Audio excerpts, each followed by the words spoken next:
आज की कहानी है जब भाई के लिए धीरेन भूल गया पति का फर्ज। सोमू, उठ जाओ बाबू। धीरेन दा लगातार आवाज़ दिए जा रहे थे, जिससे रूपल की नींद में बाधा पड़ने लगी। तो वह कसमसाती हुई सोमेन के आगोश से ना चाहते हुए भी अलग हो गई और पति सोमेन को लगभग धकियाती हुई बोली, अब जाओ, उठो भी, नहीं तो तुम्हारे दादा सुबह सुबह पूरे घर को सिर पर उठा लेंगे। छुट्टी वाले दिन भी आराम नहीं करने देते। सोमेन अंगड़ाई लेता हुआ उठ बैठा और आया दादा कहता हुआ बाथरूम की ओर लपका। जब फ्रेश होकर जॉगिंग करने के लिए ट्रैक सूट और जूते पहनकर कमरे से बाहर निकला तो दादा रोज़ की तरह गर्म चाय लिए उसका इंतज़ार करते मिले। उसे देखते ही मुस्कुराकर प्यालों में चाय डालते हुए बोले, सोमू, रूपल और बच्चों से भी क्यों नहीं कहता कि सुबह जल्दी उठकर कुछ देर व्यायाम कर लें। सुबह की ताज़ा हवा से दिन भर तरावट महसूस होती है और साथ में स्वास्थ्य भी अच्छा रहता है। दादा, रोज़ तो उन्हें जल्दी जागना ही पड़ता है, सो कम से कम रविवार को उन्हें नींद का मज़ा लेने दीजिए। चलिए हम दोनों जॉगिंग पर चलते हैं।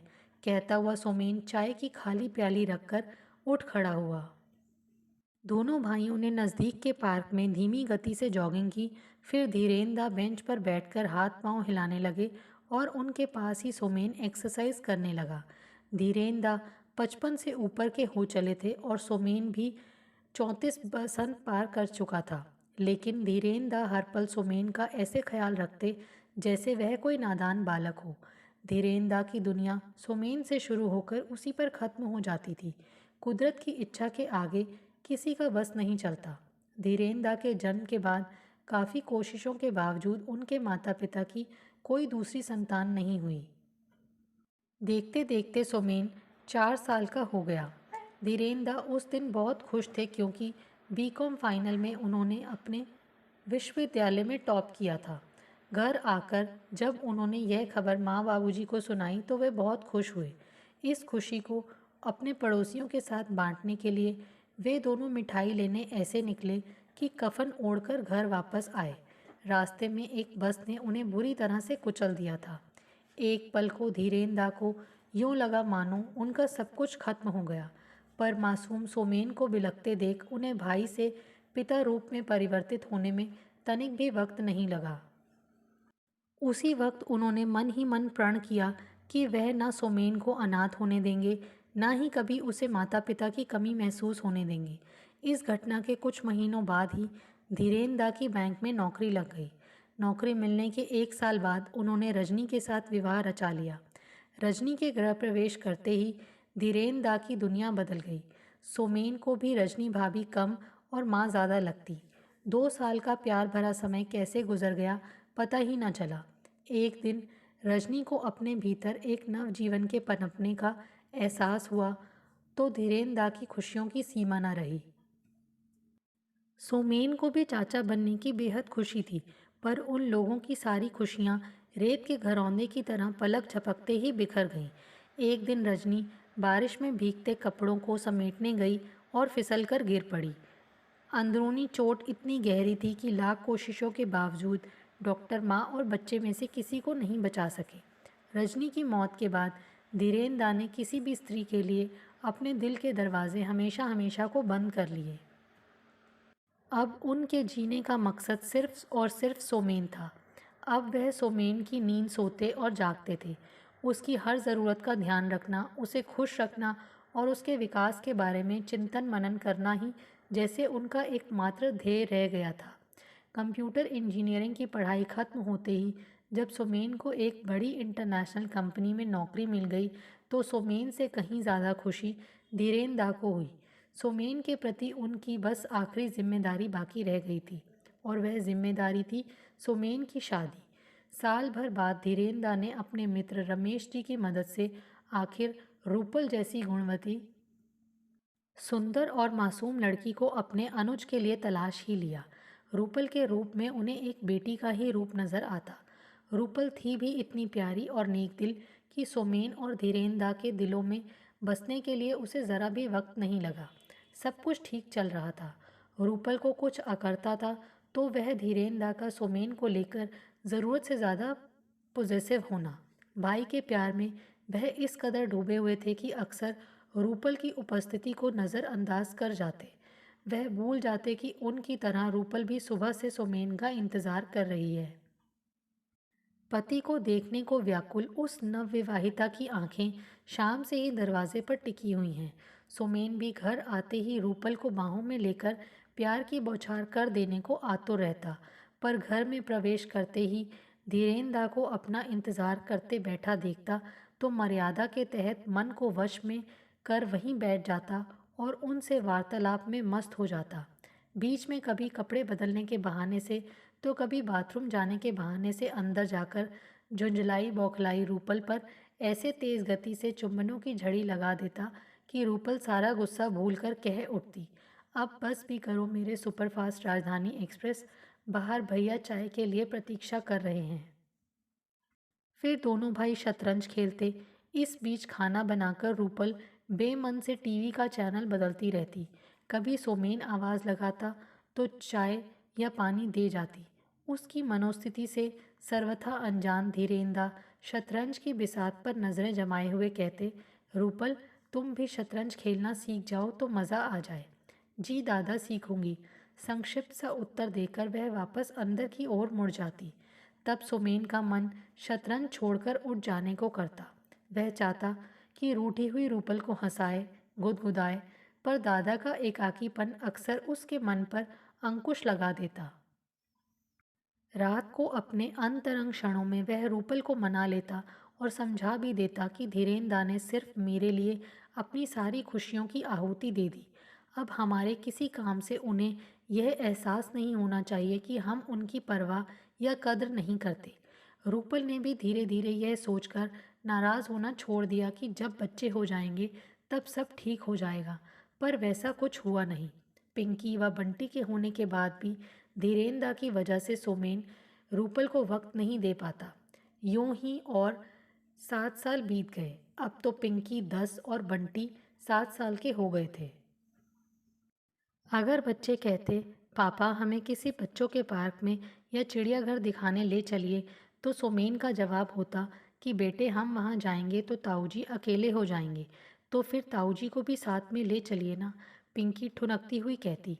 इस पर सोमेन प्यार से उसे समझाते हुए कहता, बेटे इस उम्र में ज़्यादा चलना फिरना ताऊजी को थका देता है, हम फिर कभी जाएंगे। और वह दिन बच्चों के लिए कभी नहीं आया था। यह सब देख सुनकर रूपल कुढ़ कर रह जाती। उसने अपनी सारी इच्छाएं दफन कर डालीं, पर अब बच्चों के चेहरे पर छाई मायूसी उसके मन में धीरेंद्र के लिए आक्रोश भर देती। इस सब का परिणाम यह हुआ कि धीरे धीरे रूपल के व्यवहार में अंतर आने लगा और बोली में भी कड़वापन झलकने लगा। धीरेंद्र कुछ महीनों से रूपल के व्यवहार में आए परिवर्तन को देख रहे थे, पर बहुत सोचने पर भी उसकी तह तक नहीं पहुंच पाए। अंत में हार कर उन्होंने अपने मित्र रमेश से परामर्श करने की सोची। रमेश ने उनका कोई दुराव छिपाव ना था। एक बार फिर रमेश ने उन्हें मर्यादा और व्यवहारिक ज्ञान से रूबरू कराया।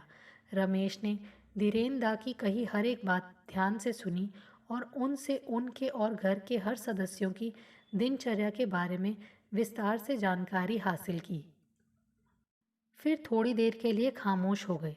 पल भर के मौन के बाद धीरेंद्र को समझाने के लहजे में बोले, देख धीरेन, ऐसा नहीं है कि रूपल अब तुम्हें बड़े भाई का मान नहीं देती, पर मेरे यार तुम एक बात भूल गए कि कोई भी इंसान किसी एक का नहीं होता। सोमेन की शादी से पहले की बात और थी, तब तुम्हारे सिवा उसका कोई नहीं था, लेकिन विवाह के बाद वह किसी का पति और किसी का पिता बन गया है। तुम्हारी ही तरह पिंकी, बंटी और रूपल को सोमेन से विभिन्न अपेक्षाएं हैं, जो वह सिर्फ इसलिए पूरी नहीं कर पा रहा कि कहीं तुम स्वयं को उपेक्षित न समझ बैठो। उल्टे तुम्हें खुश हमेशा रखने के प्रयास में वह ना तो अच्छा पति साबित हो रहा है और ना ही एक अच्छा पिता। हर रिश्ता एक मर्यादा और सीमा रेखा से बंधा होता है, जिसका अतिक्रमण बिखराव और ऊब की स्थिति ला देता है। मेरे यार, अनजाने ही सही तुम भी रिश्तों की सीमा रेखा को लांघने लगे हो। माना कि तुम्हारी नीयत में कोई खोट नहीं, पर कौन सी ऐसी पत्नी होगी जो कुछ वक्त अपने पति के साथ अकेले बिताना नहीं चाहेगी, या फिर कौन से बच्चे अपने पापा के साथ कहीं घूमने नहीं जाना चाहेंगे। कहते हैं ना, जब आँख खुली तभी सवेरा समझो। अब भी देर नहीं हुई है। तुम्हारे घर की खोती हुई खुशियाँ और रूपल की निगाहों में तुम्हारे प्रति सम्मान फिर से वापस आ सकता है। बस तुम अपने और सोमेन के रिश्ते को थोड़ा विस्तृत कर लो। खुले मन से अपने साथ रूपल और बच्चों को समाहित कर लो। सहसा धीरेन दा के चेहरे पर एक चमक आ गई और वह रमेश जी को बीच में ही टोकते हुए बोले, बस यार, मेरी आंखें खोलने के लिए तुम्हारा बहुत बहुत धन्यवाद। अब मैं चलता हूँ, पहले ही बहुत देर हो चुकी है। अब मैं और देर नहीं करना चाहता। फिर तेज तेज कदमों से वह घर की ओर चल पड़े, मानो भागते हुए समय को खींचकर पीछे ले जाएंगे। रमेश जी ने जाते हुए अपने मित्र को और रोकना उचित नहीं समझा और मुस्कुरा पड़े। अगले दिन रविवार था। सालों के नियम को भंग करते हुए धीरेंद्र अकेले ही सुबह सुबह कहीं गायब हो गए। रूपल की नींद खुली तो सुबह के 8 बज रहे थे। वह उठकर पूरे घर का एक चक्कर लगा आई। बाहर का दरवाज़ा भी यूं ही उड़का हुआ था। घबराकर उसने सोमेन को जगाया। सुनो सुनो, जल्दी उठो, 8 बज गए हैं और दादा का कहीं पता नहीं है। दरवाज़ा भी खुला हुआ है। सोमेन घबराकर उठ बैठा। बच्चे भी मम्मी पापा के बीच का हो हल्ला सुनकर जाग गए। सब मिलकर सोचने लगे कि धीरेंद्र कहाँ जा सकते हैं। आखिर 10 बजे घर के बाहर ऑटो रुकने की आवाज़ आई। पिंकी व बंटी दरवाजे से बाहर झांककर चिल्लाए, ताऊ जी आ गए, ताऊ जी आ गए। सोमेन और रूपल ने चैन की सांस ली। धीरेंद्र के घर में घुसते ही रूपल ने सवालों की झड़ी लगा दी। दादा, आप कहाँ चले गए थे? कहकर क्यों नहीं गए? हमसे नाराज़ हैं क्या? क्या हमसे कोई गलती हो गई? धीरेंद्र मुस्कुराते हुए बोले, अरे नहीं बेटा, ऐसी कोई बात नहीं है। मैं तो अपनी गलती सुधारने गया था। कुछ ना समझने की स्थिति में मैं, सोमेन और रूपल एक दूसरे का मुंह देखने लगा। धीरेंद्र बोले, अरे बाबा, मैं तुम लोगों को सरप्राइज़ देना चाहता था, इसलिए सिंह इज़ किंग की 2 टिकटें लाया हूँ। आयोनिक्स में यह फिल्म लगी है, आज तुम दोनों देख आना। रूपल की आंखें आश्चर्य और खुशी से भर गईं। आज तक उसे आयोनिक्स में फिल्म देखने का मौका जो नसीब नहीं हुआ था, वह तो कहीं भी आने जाने की उम्मीद ही छोड़ बैठी थी। पर दादा, बच्चे और आप, उसकी तुम चिंता मत करो। हम तीनों आज एडवेंचर आइलैंड जाएंगे, बाहर खाना खाएंगे और खूब मस्ती करेंगे। क्यों बच्चों? दादाजी, आप कितने अच्छे हैं। यह कहते हुए दोनों बच्चे धीरेंद्र के पैरों से लिपट गए तो धीरेंद्र भावुक हो उठे। इधर सोमेन और रूपल की आंखों से छलका हुआ अनकहा धन्यवाद भी। दोस्तों, आपको हमारी ये कहानी कैसे लगी? प्लीज़ कमेंट्स करके बताइए। Thanks for watching this video.